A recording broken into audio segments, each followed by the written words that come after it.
Welcome to the future of education. And now, here's your host, Michael Horn. Welcome to the future of education, where we are dedicated to building a world in which all individuals can build their passions, fulfill their potential, and live a life of purpose. And to help us think through that today and how we get there, how we get to that promise for all individuals, I'm really delighted that we have Jessica Sliwerski. She is the co-founder and CEO, most recently, of the literacy tutoring company, Ignite Reading, which we're going to hear a lot about today. But Jess, welcome. You have a fascinating education background in general, so we're going to get into all that and more. Thank you so much for being here. Oh my gosh, Michael, thank you so much for having me. I feel like I am living the dream right now, getting to do a podcast with you and talk about my favorite thing ever, which is teaching kids to read. Which is incredibly important, and that's why we're both excited for this conversation as a result. So let's dig in. But where I want to dig in is both the founding story behind Ignite Reading, because it came about at a really important time, the country's history, the world's history, the school's history, right? At a challenging moment, but also your own background into that story. Because as I said up front, like, you've had some really neat roles in the world of education, lots of different organizations, seen lots of different stripes of all of this. And so I'd love you to blend those two together if it's possible. Yeah, definitely. I am going to go back in time about 20 years when I first started my career in education as a classroom teacher. And then I'm going to tell you all of these really interesting steps I had along the way that I believe in retrospect positioned me to be doing exactly what I'm doing in building and leading Ignite Reading. So 20 years ago, I joined Teach for America on a complete whim and was placed into a fifth grade classroom in the Bronx in New York City after a 6-week crash course. And it became very apparent to me within my first week of teaching that many of my students still did not know how to read. And over the course of the next 2 years, I tried everything I could to figure out how to teach them to read. And, 20 years ago, we were just starting to use Gmail. There wasn't a bunch of resources that you could Google around science of reading in order to figure this out.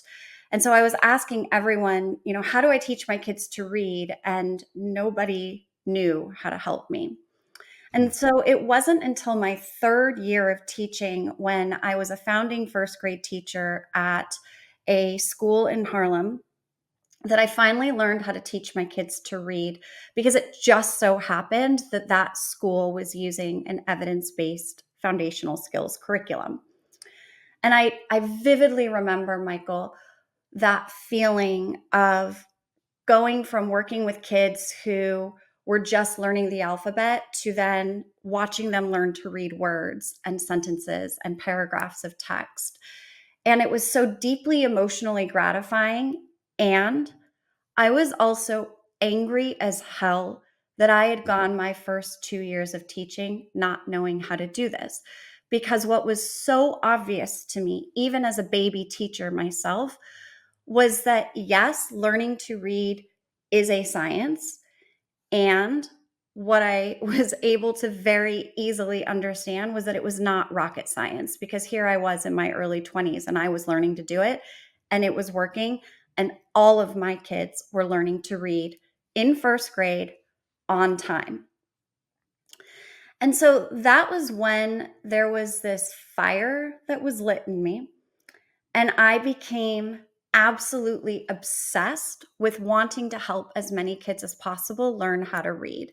And so, fast forward over the course of my career, I've had a really unique mix of roles in education. I became a school leader. I was a K-12 instructional coach with a focus on foundational reading and, the other strands of what lead to highly skilled reading for kids. I was coaching principals across New York City in best practices in literacy instruction. I was a literacy specialist for a network of 22 schools in New York City. And then I accidentally co-founded my first ed tech company with a literacy app that I designed with the goal of helping teachers and helping school leaders. And then it was like, oops, I think this is a product and we now need to build an ed tech company in order to scale this. And that was when I then had my first taste of national impact, which for me, the work has always been about trying to help as many kids as possible. So that was exhilarating. And when I got my first taste of working at a national level, I just wanted more. And I went on to lead a nonprofit called Open Up Resources that publishes high quality instructional materials. And this is where it gets even more interesting. Because while I was running Open Up Resources, my daughter started pre-K in Oakland Unified School District. And of course, being an educator, I was like, oh, I can't wait to volunteer in her classroom. And being a CEO, I had the flexibility with my schedule to make that happen. And I quickly saw that kids in her class, as well as the grades above, were not being taught to read with an evidence-based curriculum. So at this point, it had been about 15 years since I had been in the classroom. And I'm just having this moment of like, are you kidding me? This is still happening, even though we know better. And so I started teaching kids to read using a structured literacy approach, and then was very quickly kicked out of volunteering because I was being a troublemaker. Really? This was in a school that was using the Lucy Calkins curriculum. They were using guided reading. I was told, if you want to be a volunteer here, you must do guided reading. And my response was, you want me to do something that has proven to be ineffective and harmful to kids, rather than giving them what the reading research shows their brains need in order to learn to read. And they said, yes. And I Wow. said, I'm not going to do that. And they said, then you can't volunteer here. Wow. And I am stubborn. And I also, when it comes to kids, uh, I fight really, really hard because I think about the fact that I am so lucky to have the education that I have. And it's not right that any kids in our country shouldn't be getting the best possible education. And connected to my story is that I'm also a cancer survivor. And as obsessed as I was with teaching kids to read prior to my cancer diagnosis, having gone through the experience of cancer right after my daughter was born, surgeries, chemotherapy, I learned how strong I am. And I have a deeper appreciation for just how short and precious this life is. And I want to live every day with purpose. And so there's this passion that I already have that is now on complete steroids because of this crucible that I've experienced in my life. Mm-hmm. So I get kicked out of volunteering, and I'm just like, oh, hell no, no. And I go to the office that places volunteers and I say, hey, is there a school I can work in where they will embrace the fact that I know how to teach kids to read? And they said, oh, yes, definitely. And they dropped me in the lowest performing school in all of Oakland. It's in East Oakland, and at the time had 2% literacy proficiency. So Oof. their mentality, I think, was like, okay, troublemaker, go here and Let's see see what what you can you can do. do. Yeah. Yeah. Meanwhile, Michael, I'm like, challenge accepted. Accepted. Let's do this. Roll Let's up do our this. sleeves. Let's do this. Bring it on. So I show up in this classroom with this first grade teacher who's in her second year of teaching and is completely frazzled because the only thing she's been given is Lucy Calkins' units of study. And she can obviously see it's not working. Her kids aren't learning to read. And yet, like me, when I was a new teacher, had no other resources, had no other support, and nobody else helping her figure out how to teach kids to read. So in I walk and I'm like, hey, I'm Jess. I'm here to help teach your kids to read. And she's just like, great. I will take anyone with a pulse. And she's kind of thinking I'm going to do what like a lot of folks do, which is just sit Mhm. with her kids and read books. Right. But I start teaching them. But you don't. Yeah. I don't. I start teaching them, and very quickly they start learning to read. And then she's like, "What are you doing? I need to learn how to do this." So I Mhm. teach her. And then the two of us every afternoon are pulling small groups and we're doing differentiated instruction. And her babies were learning to read, and they were learning to read fast.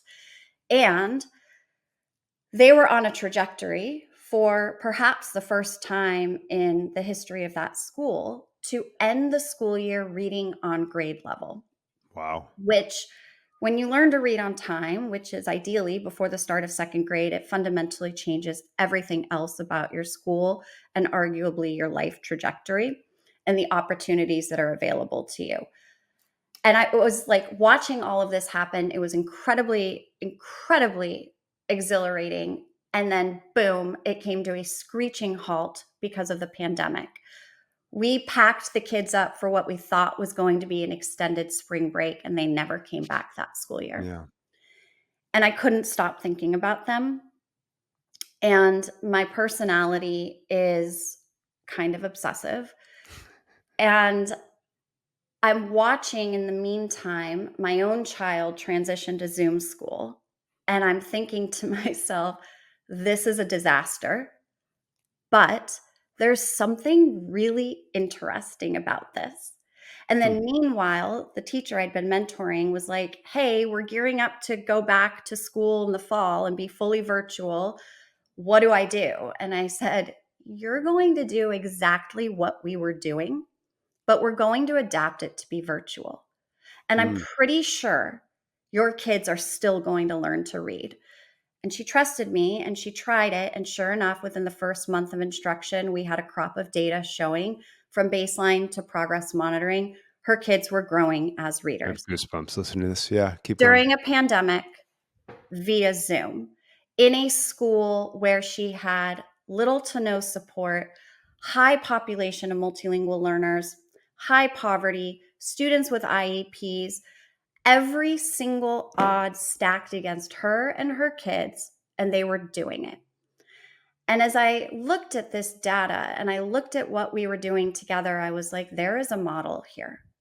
What would it mean to create a core of highly trained reading instructors who meet virtually with kids during the school day and teach them to read? What Hmm. could that mean for those kids? What could that mean for the teachers in those classrooms? Because I know firsthand how hard it is to differentiate and give every child what they need. And what could it mean for catalyzing the system to really truly embrace the science of reading and all of the nuances that are connected to that? So, this was like the genesis of Ignite Reading. And there's actually a documentary film called The Right to Read. Have you seen that film Mhm. or heard about Sure. it? Yeah. Okay. Sure. So, fun fact, that teacher, Sabrina Causey, is the teacher I Oh, was no working way. with. Oh, wow. And I am Jess, who she mentions in the film, who taught her to teach her kids to Oh, read. that's wild. Okay. So, fun fact, a little bit of behind the scenes tea is that the Right to Read film and the story of Sabrina Causey is also the origin story of Ignite Reading. Very, very cool. Very cool. And so there's a couple angles of this that are so important at this time, right? Because coming out of the pandemic, or as the pandemic hit, the emphasis on tutoring became a big deal, to differentiate, right, instruction, to be able to get kids the right thing that they needed to unlock progress. Obviously, the focus on literacy, science of reading became a huge conversation across the country, and frankly, how we were ignoring the best evidence in hundreds, thousands of classrooms across the country. And Ignite Reading model really takes both of these things and pulls it together in a model. So tell us how it actually works today. So, at the highest level, the way that our program works is that we partner with schools and districts to provide live one-to-one virtual tutoring that helps kids who need extra support learn to read. Our tutors are working with students specifically to master foundational reading skills, not because decoding is the game, but because it is the ticket to the game. And when you can decode to the point that it is automatic, you don't have to look at the word and sound it out. You can just look at it and not be able to help but read it. Then your working memory and your brain power is freed up to do the rich work of comprehension. So when you see high stakes testing scores starting in third grade that are indicating a lot of kids are below proficient, typically what's underpinning that is disfluency, and disfluency is caused by kids having gaps in their decoding skills. And so our tutors are working with students one-on-one every day, virtually, for 15 minutes a day. And it's during the school day until such time as the kids become fluent automatic readers. But the thing about our model is that we honor what we know is best practice when it comes to teaching and learning, specifically in the realm of literacy, but that it is so difficult for schools to do on their own because the system is simply not designed to enable them to make the main thing the main thing. Mm-hmm. And in the design of Ignite Reading, there are 5 important things that make our model distinct. So the first thing is that our tutors are highly trained and accountable.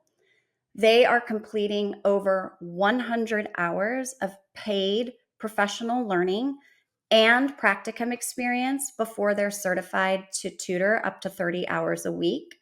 And then even after they're certified, we are maniacal about ongoing performance management in order to ensure they're implementing with fidelity.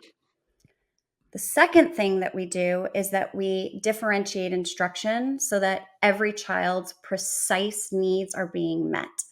Kids don't have time to waste, and the reality of classrooms is that there's a vast spectrum of where kids are on the continuum of learning to read, so precision matters.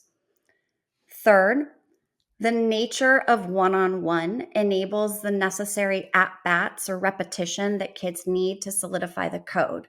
And while we're all running around talking about science of reading, what a lot of people don't know, but is also core to the science, is that the research shows that at least 60% of kids must have not only direct instruction, but also ample at-bats and repetition to create that automaticity. So the one-on-one provides that additional practice for kids. And the fourth thing is that this human element is so crucial. The relationships that tutors are building with students fosters the motivation to persist. Learning to read is hard for little kids. Humans don't like to do hard things. Look at the number of adults that you probably know who have to hire a personal trainer because otherwise they won't work out. They won't do it. Yep. Right? So our tutors are like personal trainers for little kids' adorable brains, but they're building these caring relationships that then enable kids to be more motivated. They're not going to opt out and try and avoid it because they care about pleasing this human that they are so excited to see every day. And then they're learning these competencies, which create more motivation to persist. And it's this really virtuous cycle when it comes to learning. And the fifth thing that we do that is especially unique, and I am really, really proud that this is part of our model, is that we are focused on also building capacity with our partners by giving them a designated Ignite Reading literacy specialist who meets with them at the beginning of the program to unpack baseline diagnostics, and every month thereafter to talk about progress and to connect the dots instructionally back to the literacy ecosystem and what teachers can do to piggyback off of our intervention. So these are all like really intentional moves. It is above and beyond what you typically see in this space from an ed tech company. And I believe that's because the person at the helm, me, is someone who comes into this with the lived experience of an educator and understands all of the pieces that have to be at play to make this sticky so that we can work together to ensure every one of our babies learns to read. Well, and it's paying off if I understand. Like you have some research, a couple years now, I think, worth of research. Why don't you share those results about what you've learned about what it actually is happening in the field and how you just set up those research studies? We are actively building our evidence base, and this is really important because, as I've already said, and you've certainly picked up on, um, I want to prove a point, and I want to prove what's possible for kids, and I want to prove that the issue with the literacy crisis in our country is not because kids can't; it's because there hasn't been equitable access to all kids getting what they So we need. have the adults haven't, right? It's That's not they right. can't. Yeah. That's right. And so we have a study that was published last school year 22-23, by AIR, and it showed that kindergarteners through third graders who participated in a 14-week pilot experienced 20 weeks of learning. And that meant that on Dibbles, they went from 11% on benchmark to 45% on benchmark. And that was after merely a 14-week pilot. Fast forward to this past school year, we have a forthcoming quasi-experimental study from Johns Hopkins University that looked at first graders across 13 school districts that we were working with in Massachusetts. And the outcomes are phenomenal, but I can't yet share them, which of course is killing me, Michael. Killing you So right now. Yeah. we'll have Okay. to do a part two to this You'll so that you'll I you'll come can back. You'll come back. unpack Yep. that. But Yep.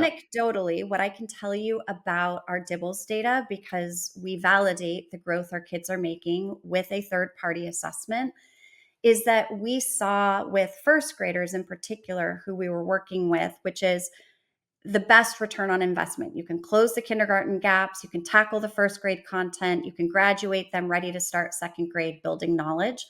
That being said, heartbreakingly, we work with kids through high school. Hmm. But in one of our analyses, what we saw for first graders in particular was that our students went from 17% on benchmark in Dibbles at the beginning of the school year to 51% by the end of the year. So that's 3x growth right there.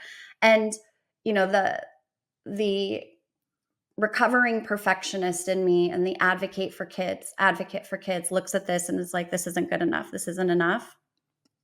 And how do we get even better than this? So there is a level of continuous improvement we're constantly thinking about. But at the same time, what we have to recognize, the kids we're serving are the kids who historically come into first grade or whatever grade they're in already having gaps. And rather than those gaps being addressed and then the kids being accelerated forward, the gaps just widen. So when we're working with older kids, we see many of them still don't even know the alphabet or how to read simple words like sit or mug. So it's pretty significant that we saw 3x growth. And then what was even more exciting above that was that the kids who had the most significant gaps when they started with us, for example, not knowing the alphabet, those kids had 5x growth in our program over the school year. And this is where we see a lot of tropes in our country around why kids aren't learning to read. And you'll hear things like, oh, well, it's multilingual learners, or they have IEPs. The reality, Michael, is that it comes down to access and kids getting what they need when they need it, When they need it. and then honoring the research around how the brain learns to read. And it sounds so simple to do those things, but we know that K-12 education is a very complex system. And that's where the design of any kind of product or service has to be so deeply intentional. And all of this data that we're seeing in our forthcoming study as well gives me so much hope. It tells me that we really are living in an era where if we all put our minds to it and if we work together, we could actually have a world where every single child learns to read on time, which is ideally before the end of first grade.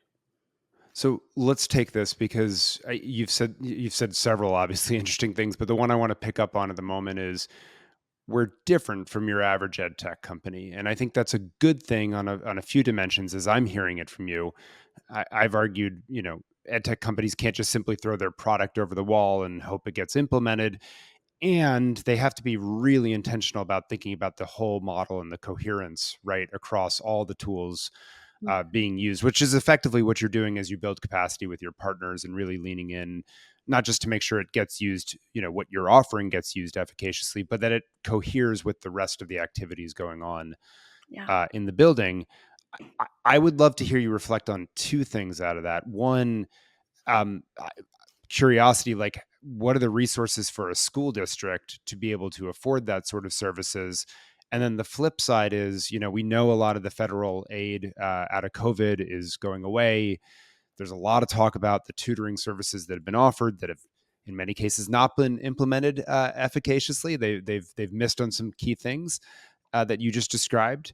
But either way, those might be going away. How do you maintain and grow this service that you're offering as maybe resources are being stripped away, with what I imagine has some resources that are required to be able to provide it? Really great question. And this is something that when I look across the landscape of ed tech and particularly high dosage tutoring, Mhm. you see a lot of companies that are struggling in this moment with ESSER funding evaporating. And we are not in that category. And the reason that we can maintain our program in light of what other companies are experiencing as like catastrophic funding shifts is because we get results. And the results that we are getting are results that schools and districts cannot get by themselves. Even in the most perfect literacy ecosystem where you have adopted all of the right programs, all of the right assessment tools, you've done letters training with your teachers, right? You are checking all of those boxes. And the reality is, for a host of reasons, kids will still fall through the cracks. And so Ignite Reading becomes that foundational skills safety net, Mm. working in partnership with all of the other strategic intentionality that's at play within the ecosystem. And oftentimes our partners say, we are the missing ingredient that pulls it all together. And because of that, and because we are so transparent with our partners about our outcomes, we are self reporting every single month via the Ignite Reading Literacy Specialist. And they are seeing that this is a phenomenal return on investment for their kids, especially when it is a just in time intervention in first grade versus a reactive RTI situation Sure, for let's older fix it. kids. Yep. And when they can see this, and it also aligns with their own intentionality around really truly making sure all kids have the right to learn to read, they find the money in their budget. So what we're seeing is that many of our partners, in light of the ESSER cliff, are now going into their budgets and they are operationalizing us with more sustainable funding streams, be that title funding, IDEA. It could look like school improvement funds, right? The beauty of our model is that there are so many different funding streams that can be strategically braided together. And we Mm. work with partners to figure out how to access those funds creatively and to think about, well, what are the other things you're spending money on? And are they working? Because there's some historic vestiges of ed tech products that they've been purchasing that they might be reluctant to get rid of. I see this a lot in education. We like to Well, we hoard don't like to products. prune. We don't like to prune very much in education. No, Yeah. no, not at all. It's like I remember when I was a classroom teacher and I first walked into my classroom and opened the closet, and there were like floor to ceiling materials from the last 50 to 100 years. We don't like to get rid of things, even when they don't work, even when they're Yeah. not good for kids. But I think what we're helping to create is a new vision for everyone that we're working with and for the market as a whole of what's possible for kids and how best to allocate precious public dollars and budgets to do what I would say is the most important thing we can possibly do in education, which is make sure our kids learn how to read. Love it. Jess, final word, final thoughts, things. Where can people stay tuned for that study when it comes out and find out more? Take us home. So our website, ignite-reading.com, is the best place to get lots of information and insights around everything that we are up to. And if anyone is interested in learning more or wants to be part of this incredible movement, they can also contact us via the website. I anticipate that once the study is released, that there will be lots of people talking about it. And I cannot wait. Well, I'm looking forward to it. I'm glad it's in Massachusetts where I live. I'm glad to hear that as well. I And planned that just for you, yeah, Michael. yeah, just It's your exactly right. birthday That was the reason. and like every holiday that you celebrate all combined into one. It'll be the best gift Best ever. best gift, best package. I can't wait. So, but no, With a pink seriously, thank bow. you. Exactly. Wrapped on top. My kids are going to get excited. We're going to celebrate. And then we'll talk more about it. But Jess, thank you so much, not just for Thank joining you. me, but for all the work that you're doing and for being stubborn about it. I'm glad you are, because our kids deserve literally nothing less. So, Jess, thank you so much. And for all of you tuning in, we'll be back next time on the Future of Education.